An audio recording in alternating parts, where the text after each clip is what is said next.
Hello guys, welcome back my YouTube channel Wi-Fi Exam Points। Friends, जैसा कि आपने video के थंबनेल में देखा है कि केवल 3 ट्रिक्स। तो फ्रेंड्स, ये ट्रिक्स क्या हैं, इनके बारे में आज हम इस वीडियो में चर्चा करने वाले हैं कि किस तरह से आप इस एग्ज़ाम को पास कर सकते हैं और किस तरह से आप अच्छे नंबर ला सकते हैं।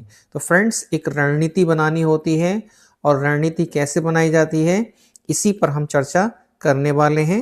तो वीडियो को शुरू से अंत तक ज़रूर देखें और आप भी एक रणनीति, इन जो 3 रणनीति हम देखने जा रहे हैं, इसमें से आप किसी को भी अपना सकते हैं। फ्रेंड्स, अगर आपको वीडियो अच्छी लगे तो इसको लाइक कर दें और शेयर भी कर दें। और फ्रेंड्स, चैनल पर अगर पहली बार आए हैं तो चैनल को सब्सक्राइब कर लें।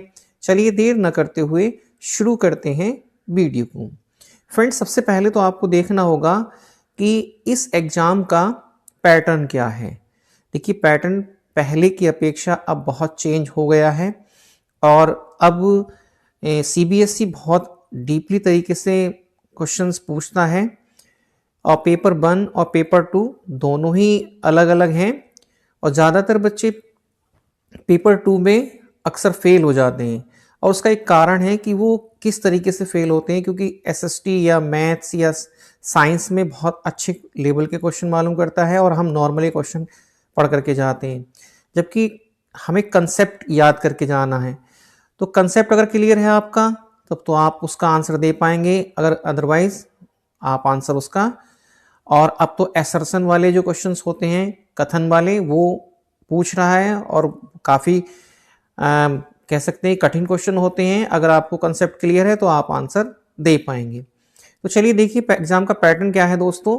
एग्ज़ाम का पैटर्न है कि ये 150 मार्क्स का आपका पेपर होता है और टाइम ड्यूरेशन भी देख लेते हैं कि टाइम ड्यूरेशन जो होता है फ्रेंड्स, वह 2 घंटे 30 मिनट का टाइम होता है। इसमें आपको 100 मार्क्स में को जो दिए हैं 150 क्वेश्चन ही आते हैं और 150 क्वेश्चन को आपको 2 घंटे 30 मिनट में आपको हल करना है। ये अपने दिमाग में आप बैठा लें, इससे ज़्यादा टाइम आपको नहीं मिलेगा। और फ्रेंड्स, जो इसमें नेगेटिव मार्किंग है, नेगेटिव मार्किंग इसमें नहीं है। तो जो आप तुक्का लगाते हैं आप लगा सकते हैं। अगर आपको कोई प्रश्न नहीं आ रहा है तो आप उसको छोड़ें ना, लगा करके जरूर आए, जिससे कि हो उसमें से कुछ तो क्वेश्चन आपके सही हो जाएंगे। और ये नहीं कह रहा हूं मैं कि आपको सिर्फ उसमें आपको तुक्का ही लगाना है, बल्कि आपको पहले अच्छे से जो प्रश्न आपको आते हैं उन्हें हल करें। आफ्टर डेट जो नहीं आते हैं उन पर आप हल्का सा मार्क कर लें और फिर बाद टाइम बचने पर उनको भी आप करके आए, छोड़े ना, क्योंकि इस पेपर में कोई भी नेगेटिव मार्किंग नहीं है। आप इसको दिमाग में रखें। और फ्रेंड्स, इसका जो मोड है, पेपर जो होता है वो ऑनलाइन ना होकर के आपका पेपर ऑफलाइन होगा। आप इसको भी ध्यान रखें कि पेपर ऑनलाइन नहीं है, पेपर ऑफलाइन होगा। और फ्रेंड्स, इस बार तो सीबीएसई ने जो पहले एग्ज़ाम सेंटर का विकल्प लिया जाता था वो भी इस बार नहीं लिया है। तो फ्रेंड्स, रैंडमली आपका सेंटर मिलेगा और सेंटर मुझे उम्मीद है कि पास तो देने का सवाल ही नहीं होता, हो सकता है कहीं दूर दूर पड़ जाएं। तो इस चीज़ को आप ध्यान रखें कि इस बार सेंटर के विकल्प भी फॉर्म में फिल नहीं कराए गए हैं। नेक्स्ट है फ्रेंड्स दोस्तों, और क्या चीज़ ध्यान रखनी है आपको कि निगेटिव मार्किंग नहीं है, पेपर आपका ऑफलाइन होगा। और पास जो है फ्रेंड्स, जनरल कैटेगरी में जो है 90 मार्क्स लाने होते हैं और जो कैटेगरी होती है सर एससी एसटी ओबीसी वगैरह, वो उन्हें 82 मार्क्स पर उनको पास किया जाता है और जनरल को 90 मार्क्स पर। ये भी आप अपने दिमाग में रखें। नेक्स्ट है, और देखिए जो सीटेट का सर्टिफिकेट जो होता है फ्रेंड्स, उसकी जो वैलिडिटी होती है वह लाइफ टाइम होती है। अगर आपने एक बार सीटेट क्वालिफाई कर लिया तो उसकी वैलिडिटी लाइफ टाइम होगी। और फ्रेंड्स, अब देखते हैं कि इसको जो ट्रिक्स हैं जो हमें सीखना है किस तरीके से हम इसमें अच्छा स्कोर कर सकते हैं। तो फ्रेंड्स देखिए, स्ट्रक्चर है कि आपका जो कंटेंट है जो भी, और प्लस आपकी पेडागोजी, इन्हें मिलाकर के ही आप अच्छे मार्क्स ला सकते हैं, क्योंकि हर एक विषय में पेडागोजी जरूर आएगी। 15 नंबर की पेडागोजी अगर आप हिंदी का कर रहे हैं तो हिंदी में आपके 2 अनुच्छेद आते हैं और उनसे रिलेटेड 15 नंबर के होते हैं, और 15 नंबर की आपकी पेडागोजी होती है। तो पेडागोजी चाहे आप मैथ्स का दे रहे हैं, चाहे साइंस से दे रहे हैं, या सोशल साइंस से दे रहे हैं, फ्रेंड्स उसमें जरूर आएगी। ये बात आप जरूर नोट कर लें और अपने दिमाग में बिठा लें कि पेडागोजी के बिना आप अच्छे नंबर नहीं ला पाएंगे। तो आपको पेडागोजी को जरूर ध्यान से पढ़ना है। और पेडागोजी का अगर आपका ऐसे मान के चलिए कि 15 नंबर भी अगर आप लगाएंगे, 15 आपके, अगर आप सोशल साइंस से दे रहे हैं तो 15 आपके उसमें, अगर हिंदी लैंग्वेज वगैरह ली होंगी तो 15 आपके उसमें।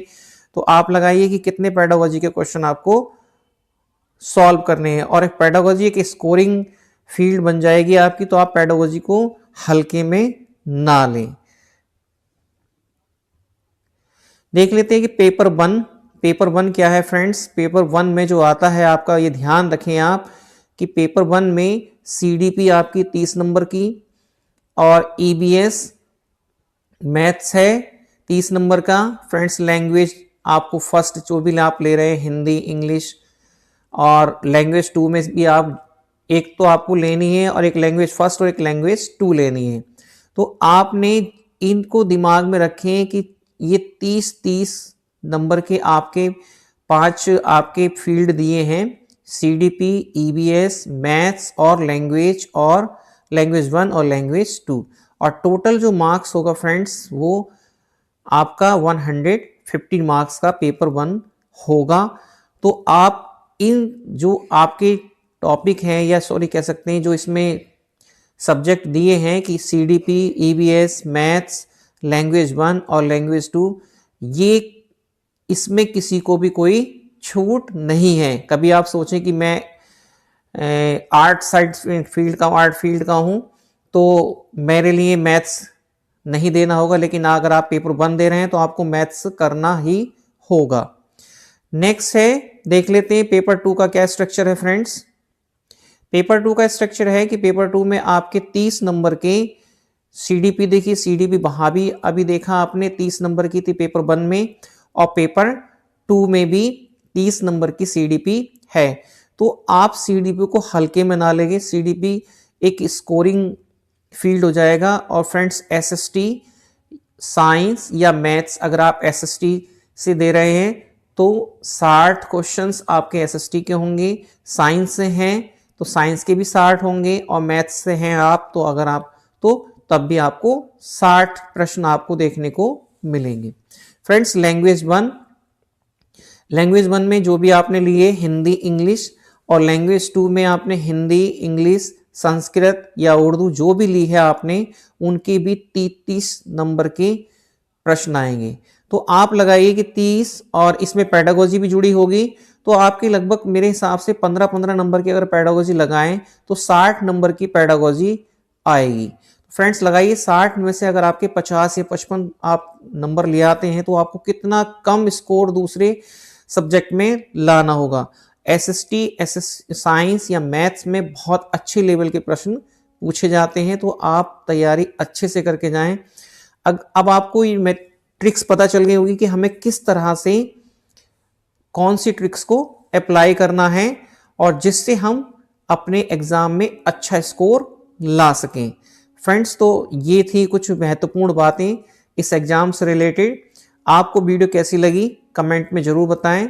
अगर अच्छी लगी हो तो आप लाइक कर दें, और चैनल को अगर सब्सक्राइब नहीं किया है फ्रेंड्स तो चैनल को सब्सक्राइब भी कर लें।